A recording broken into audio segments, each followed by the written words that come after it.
नमस्कार दोस्तों। दिन 12 नवंबर 1996 कजाकिस्तान से एक चार्टर प्लेन दिल्ली के लिए रवाना होता है।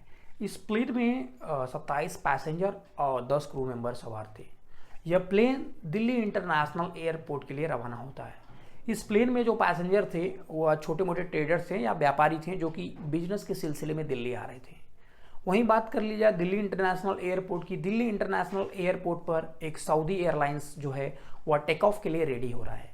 इस प्लेन की बात कर ली जाए तो इस प्लेन को सऊदी जाना था और इस प्लेन में जो पैसेंजर थे उसमें से मैक्सिमम पैसेंजर थे जो ये इंडियन थे, जो कि ब्लू कॉलर वर्कर्स थे, जो कि काम के सिलसिले में सऊदी जा रहे थे।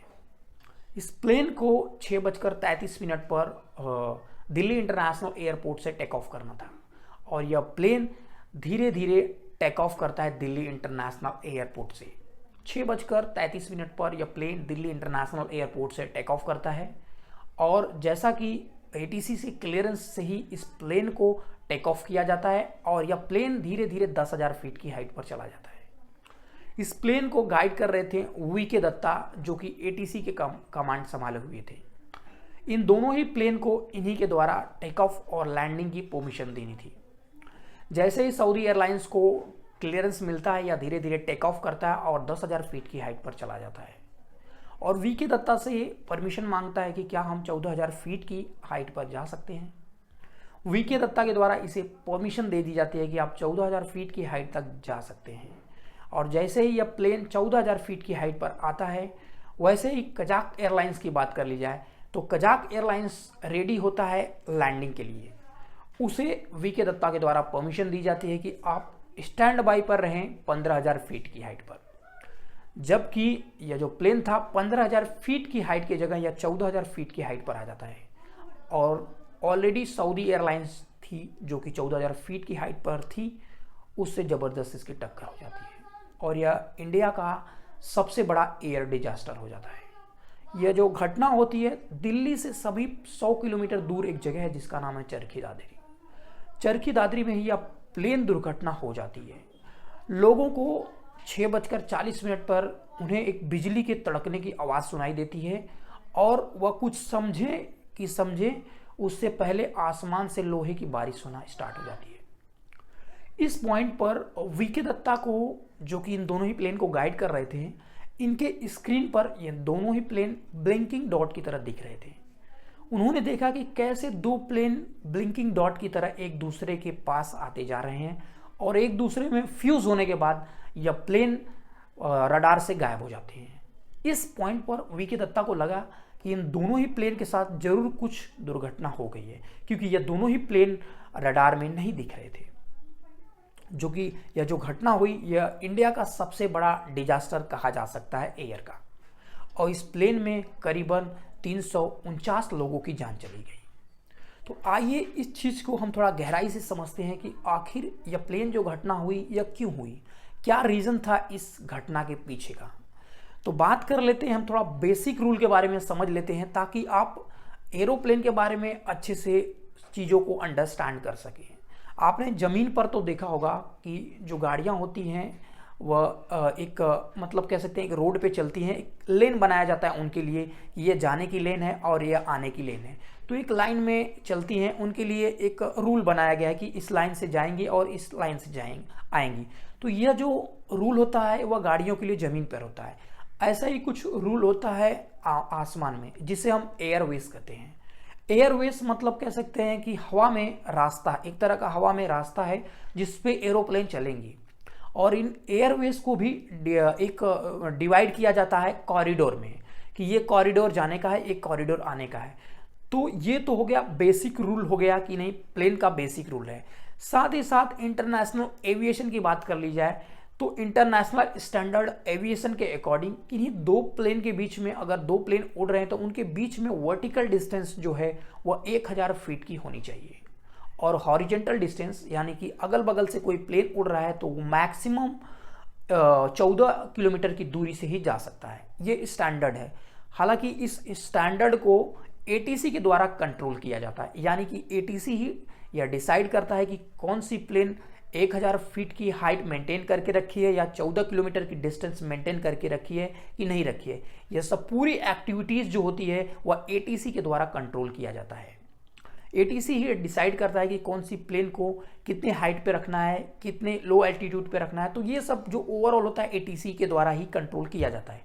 अब सवाल ये उठता है कि आखिर एटीसी को कैसे पता चलता है कि कोई प्लेन कितनी हाइट पे है। तो उसके लिए एटीसी के पास होता है रडार। बेसिकली रडार जमीन के हर कोने कोने पर बिछाए गए हैं, जिससे कि हम किसी भी प्लेन को आसानी से आइडेंटिफाई कर सकते हैं। हालांकि जो रडार का हम टेक्नोलॉजी का इस्तेमाल करते हैं प्लेन को डिटेक्ट करने के लिए, वो बेसिकली दो टाइप के होते हैं। एक प्राइमरी रडार होता है, दूसरा सेकेंडरी रडार होता है। अगर आप डिटेल से जानना चाहते हो प्राइमरी रडार क्या होता है, सेकेंडरी रडार क्या होता है, तो मैंने ऑलरेडी इसके ऊपर वीडियो बनाया हुआ है, लिंक डिस्क्रिप्शन में दे रहा हूँ, जाके देख सकते हो। तो आप बेसिक से समझिए कि थोड़ा ये जो प्राइमरी रडार होता है यह कह सकते हैं एग्जैक्ट पोजीशन किसी भी प्लेन का नहीं बताता है, अप्रॉक्सीमेट डिस्टेंस बताता है और उसे कैलकुलेट करके उसके बाद जो वर्टिकल डिस्टेंस है उसे निकाला जाता है, जो कि बहुत ही ज़्यादा कॉम्प्लिकेटेड होता था 1996 में। तो इस कारण ये हुआ कि यह प्लेन के जो प्राइमरी रडार हैं उससे एक्यूरेट डेटा नहीं मिलता था, जिसके कारण यह हादसा हो गया। इस हादसे की कारण की बात की जाए तो जैसे ही ब्लैक बॉक्स को लाया गया, वैसे इन हादसे के कारण का पीछे का जो कारण था या जो रीज़न था हादसे का, वह सामने निकल के आया। बेसिकली ब्लैक बॉक्स आपने देखा होगा कि प्लेन्स में कोई भी प्लेन्स हो उसके अंदर ब्लैक बॉक्स रखा जाता है। अब ये ब्लैक बॉक्स पहले ब्लैक कलर के हुआ करते थे, लेकिन एक्सीडेंट के बाद ये दिखता नहीं था, इसके लिए इसे ऑरेंज कलर का रखा गया ताकि इसे आसानी से आइडेंटिफाई किया जा सके दुर्घटना के दौरान पे।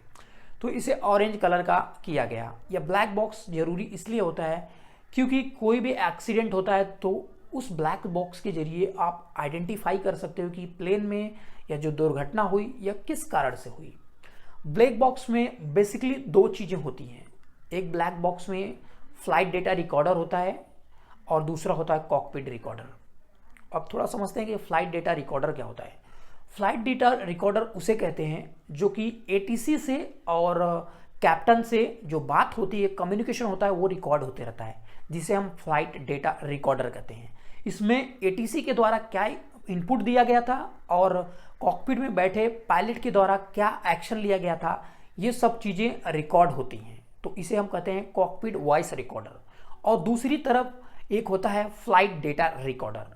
फ्लाइट डेटा रिकॉर्डर इसलिए ज़रूरी होता है क्योंकि इससे पता चलता है कि आपने फ्लाइट को कोई एलेरोन्स हो या कह सकते हैं फ्लैप है या इंजन स्टेटस है, तो ओवरऑल पूरे फ्लाइट का जो एक्टिविटीज़ होता है, जो पूरा मैकेनिज्म होता है, वो फ्लाइट डेटा कंट्रोल के अंदर सेव होता है। यानी कि आपने प्लेन के अंदर कुछ भी किया तो ये इसके अंदर रिकॉर्ड हो जाता है और यह सेव रहता है।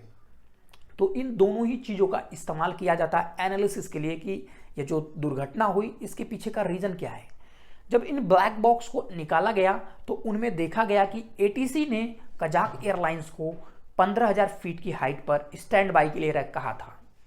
और वहीं सऊदी एयरलाइंस की बात कर ली जाए तो सऊदी एयरलाइंस को 14,000 फीट की हाइट पर रहने के लिए कहा था।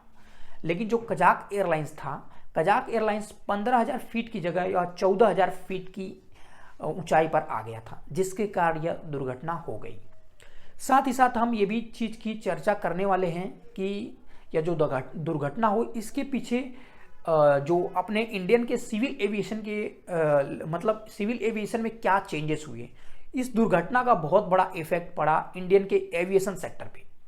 और इंडिया ने डिसाइड किया कि हम किसी भी प्लेन को बहुत ही स्ट्रिक्टली तरह से कह सकते हैं इसमें एक ऐसा सिस्टम बिठाएंगे जिसके जरिए कोई भी दुर्घटना दोबारा ना हो सके।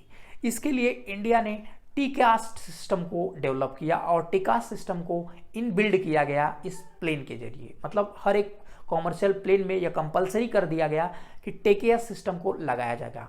टीकेएस का पूरा नाम है traffic air collision avoidance system. यानी कि एयर में कोई भी सस्पिशियस एक्टिविटीज होती है, कोई भी प्लेन सामने आ जाता है तो ये ऑटोमेटिकली दोनों प्लेन को बता देगा कि सामने आपके प्लेन है, आप प्लेन को ऊपर लीजिए या नीचे लीजिए, या दोनों ही प्लेन को इंट्रूडर को, मतलब दो प्लेन अगर आपस में टकरा रहे हैं तो वो दोनों को इन्फॉर्मेशन देगा कि आपके सामने आगे प्लेन है, आप प्लेन को ऊपर लीजिए या नीचे लिए, पूरी इंस्ट्रक्शन देता है। तो टीकेएस सिस्टम बहुत ही जबरदस्त सिस्टम है।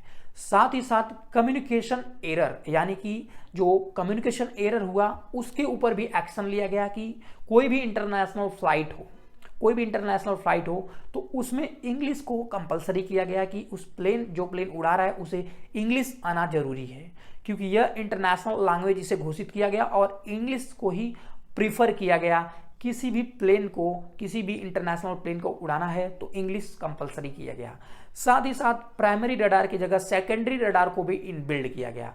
सेकेंडरी रडार एक एडवांस रडार होता है जो कि कह सकते हैं किसी भी प्लेन का वर्टिकल डिस्टेंस और कह सकते हैं हॉरिजॉन्टल डिस्टेंस दोनों बता सकता है। यानी कि आप इतना समझ लीजिए कि जो सेकेंडरी रडार होता है, सेकेंडरी रडार एक तरह से वर्चुअल कम्युनिकेशन करता है एटीसी से, तो उसके पास पूरी इंफॉर्मेशन होती है। अगर आपके पास सेकेंडरी रडार है तो बहुत ना के बराबर होता है कि क्रैश हो आपका प्लेन।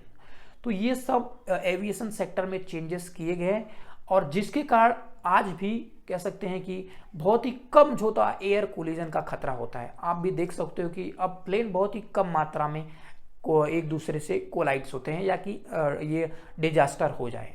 तो यह वीडियो आपको कैसा लगा हमें कमेंट्स में जरूर बताएं।